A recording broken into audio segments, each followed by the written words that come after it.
Hey everybody, Bandicoot Commando here, and welcome back to Pac-Man World Re-Pac. I feel like it's unnecessary to add the Re-Pac, but I gotta differentiate from the original. So, last time, we started the game. If you know the story to Pac-Man World, it's simple. It's Pac-Man's in the original, it was his 20th anniversary, and the ghost kidnapped his friends and family because they thought they were him, mistakenly. But Pac-Man learns of the plot and goes after them because there's an imposter, a robot known as Tonk-Man, who wants Pac-Man's identity for some strange reason. And we're here on Ghost Island, and we got done with the first level here.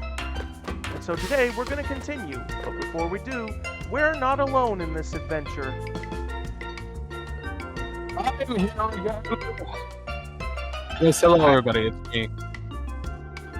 And Iron Collie, fellow co-commentator and Buffalo Chicken Pizza enjoyer. Buffalo Chicken Pizza enjoyer. Yes. That's a nice lunch from the sounds of it. Oh, it is. It's Alrighty, spicy. let's go. Cosair's Cove. Oh dear, Cosair, a true buccaneer. There we go. It's a good thing playing the original enough times has given me the memory of what to do.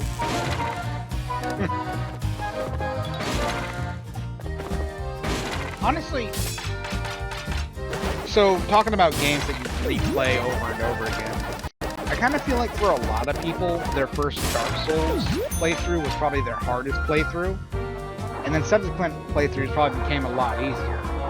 Well, yeah, because, Well, here's the thing too: is it probably also made playthroughs of other Dark Souls games easier as well, because you also have the knowledge of how to move in general, or general strategies for a lot of the ways that bosses attack. So yeah, that makes sense. When people say like Dark Souls 1 or Dark Souls 2 is like the hardest Dark Souls game, more often than not, that was probably the first Dark Souls game that they played. never played any of the Dark Souls games of any kind. Would love to try it. The only one that I ever had exposure to, like I didn't play it, but one that I had exposure to though was what was it? Eternal Ring? Is that what it was called? Elden Ring. No, not Elden Ring. It was made by the same people. It should be Eternal Ring. I mean, I really don't want to take a moment to look it up to make sure that I'm not crazy, but there is a game called Eternal Ring. It's a dungeon crawling hack and slash spellcasting first person RPG action. yes, that is the one. It is made by the same people that did Dark Souls. Brings me. I want to check out the Super Nintendo RPG. What was it called? Brandish at some point. Brandish? Yeah. It was a dungeon crawler that was well known for being innovative for its time. That's apparently a series. Yeah. Well, the thing is about that is that it's like it was apparently inspiration for Toby Fox's Earthbound Halloween hack. Huh. And also, apparently there's a PC 98 version.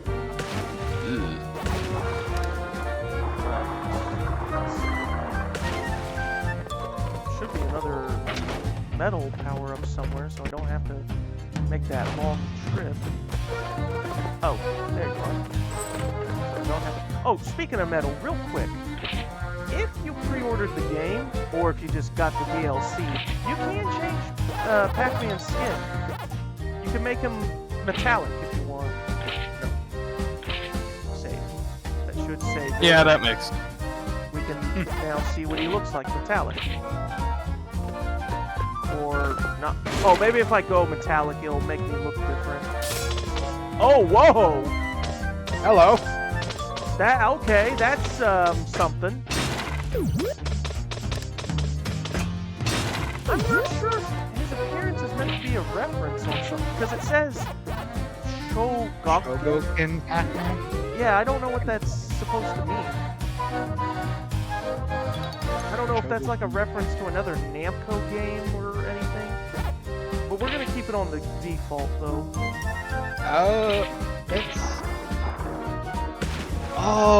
It's some kind of figure. Is it like from like a figurine series? It's like a figurine set. There's like a bunch of, there's a giant, okay. There's like a one big metal Pac-Man, and then there's like a smaller plastic Pac-Man that you could put inside the bigger Pac-Man. And there's also four metal ghosts. See, okay, so that's Hang on. interesting.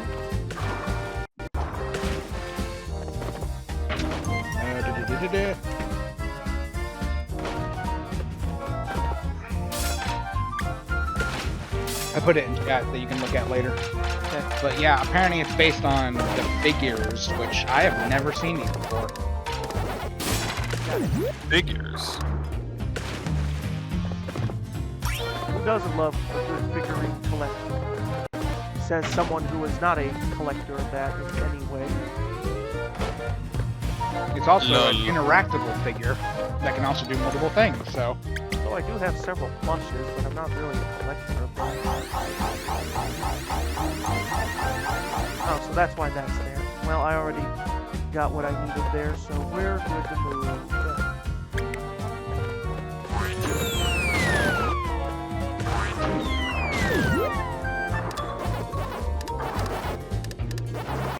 Boy, it's a good thing Pac-Man doesn't need to breathe, apparently, seeing how he can be underwater indefinitely.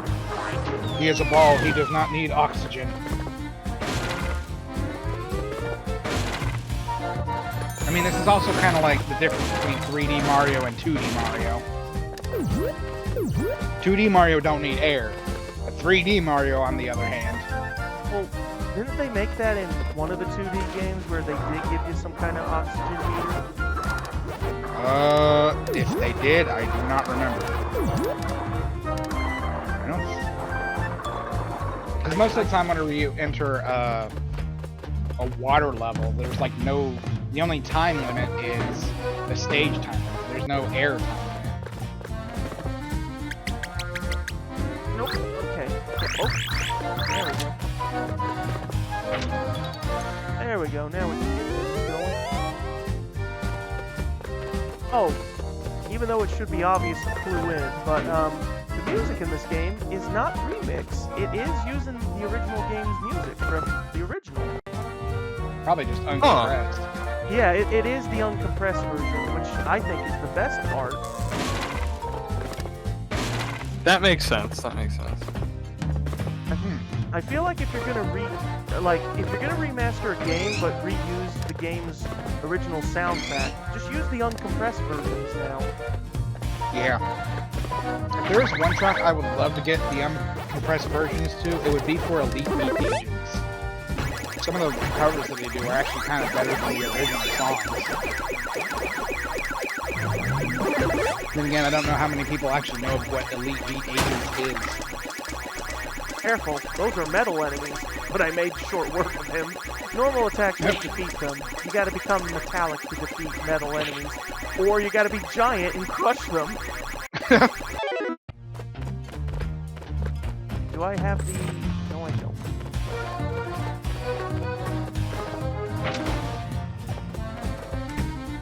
Back up we go. There we go. I do like how, because of the better quality with graphics, it gives kind of a little clarification on what the fruits are, because, like, I never knew this green fruit was like a melon. I think I always called it a kiwi for some reason. Huh. A kiwi? I thought, like, I was a different kid back then. Oh yeah, so was I. So I had no idea what kiwis were. Oh. Yeah. Let that wear off. Let's try that again. And then likewise, the peaches to me they look more like oh whoops. They didn't look like peaches to me. Well, I mean they had the same shape, but they were more of an orange color. So I think I called them like Pomeranians. Or not Pomeranians, pomegranates. Pomegranates? Yeah, pomegranates. Pomegranians. Yeah, if Pomeranians, Pomegranate. that's the dog. Pomegranates is the fruit name. Pomeranians. Yes. Pomeranians. Does anyone want to buy my Pomeranians? I grew them right out of the ground. Yes. You just walk in the fields and there's just a bunch of Pomeranian heads just poking up out of the dirt. Ground. They're just like looking at you and just breathing heavily. Just like, please get us out of the ground. Please harvest us. So that This man is insane. So we can go home or find good homes. Earlier you were mentioning how you were mistaking some of the fruits in the game. Weirdly enough, in Crash Bandicoot 1, in the outside ruins levels, you know those platforms that would slide in and out of the walls? Not the tall ones, but like the short, thin ones.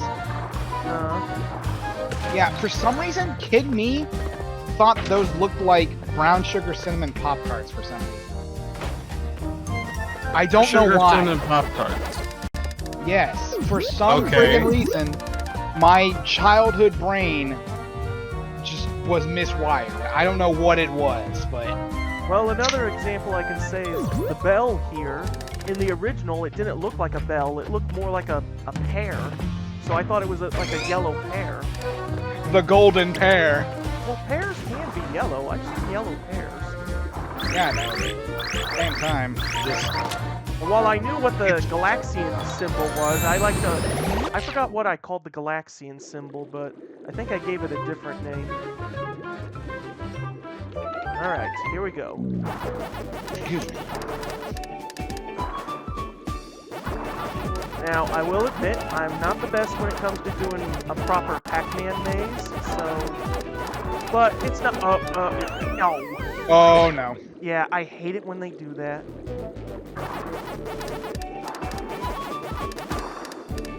There we go. Now, come here. Ripping hair. Ripping hair. Oh, I missed one. Do it again. See if I can get all four now. Can you imagine playing a Pac-Man game where every time Pac-Man caught one of the ghosts in his mega form, he had one of those animations like in Doom? Go. Bite and chomp until it's over. I do like that in these mazes, when you're in giant form, the maze kind of stretches out to give you the space to move. One more. And then basically just use that to coast up to the top left. Man, they give you next to no time. Oh no. I can probably outsmart them. Their AIs are probably based around the original arcade game. It's kind of close to how it is in the arcade. Alright, there. Our first maze.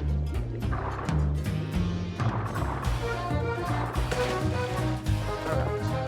I think we got just about everything in this area, so we're good to move on to the next part.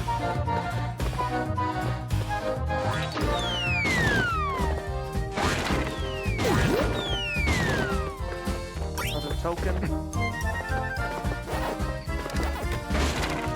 There you go, you don't want to mess that up.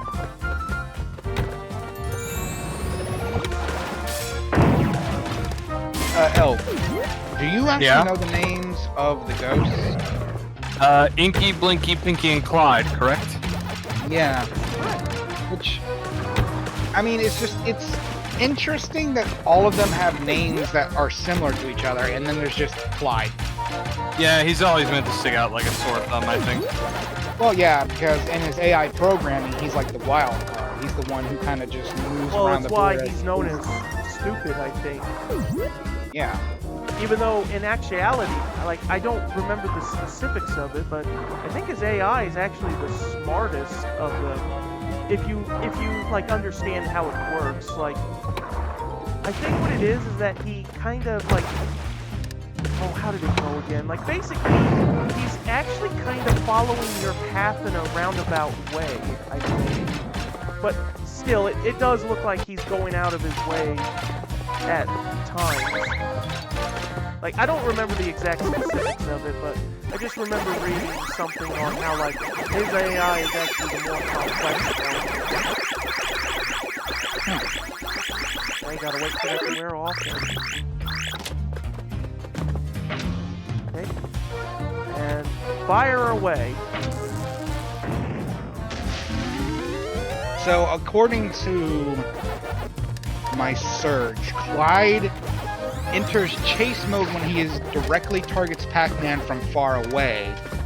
However, if Pac-Man gets within an 8-tile radius of Clyde, he switches to scatter mode, retreating to his designated corner in the bottom left. Right, okay, so that's what it was. So that there, this is a new fruit. An apple tied up by a bow tie. It's only to help you get the key. Interesting. Alright, there. And that should be everything. So we're free to get out of this level. And I got all the Pac-Man letters. So time for the bonus.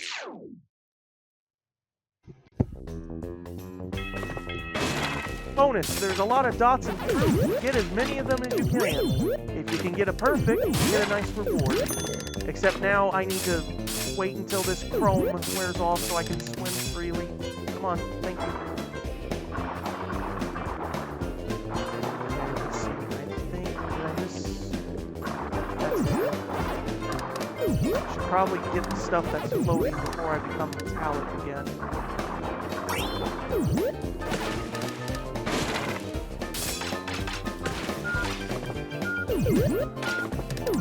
Yep, I hear the timer. Come on, change back to normal. Come on. I did it. Nice. You don't have to get everything, but getting a clear gives you extra points, and you're going to want a really high total score, and you'll see why, if I can pull it off or not. Alright, here we go. I'm just gonna mash. Because gambling's not good for you, kids. True that. True that. Trust me. One time I brought 500 to a casino thinking I'd get lucky like last time, and yeah, I know. Bro, I've seen people bring in like $500, go up to about 200K, and then continue to gamble and lose it all. Because they just don't know when to quit. I had a moment like that on my last trip. Like, I think I earned like 1,000 or something, but I'm like, yeah, no, I got enough to get lucky again, and nope, I didn't learn my lesson from that. Yeah, because, I mean, that's how they get you. They get you on the hot streak. From what I've heard is, if you ever hear the dealer say, wow, someone's on a hot streak, that's like your cue to stop playing immediately. Uh-huh. They will immediately target you. Okay, no miss, and that gives us, yeah. So, just for reference, every 10,000 you get, when you get your total score, so since I have, 45,000, that gives me 4 1-ups. So if I had 50 or more, that gives me 5 to 6. But that's only if you can actually get to that kind of score. Oh yeah, another thing, the number of misses, they only apply when you're platforming, they don't apply when you're doing the maze. That's good, at least. Well, that takes care of that one. Crazy Cannonade. Cannonade sounds like a really weird grenade. Well, I think it's a term to refer to, like, Well, no, I know it's a term, but... Well, yeah, it's just... Yeah, it sounds like a grenade, but it's just basically like that was your job on a ship. You were in charge of maining the cannons and maintaining them. Yeah. Alright, so that will do for this episode of Pac-Man World Re-Pac. Join us next time as we do that. Oh yeah, so if you have a key and you go into a level that'll have one of your friends, that's basically its indicator telling you like, hey, your friend is in here, try to save them. Or not. So, that is it. And I will see you guys next time. Later. Bye-bye.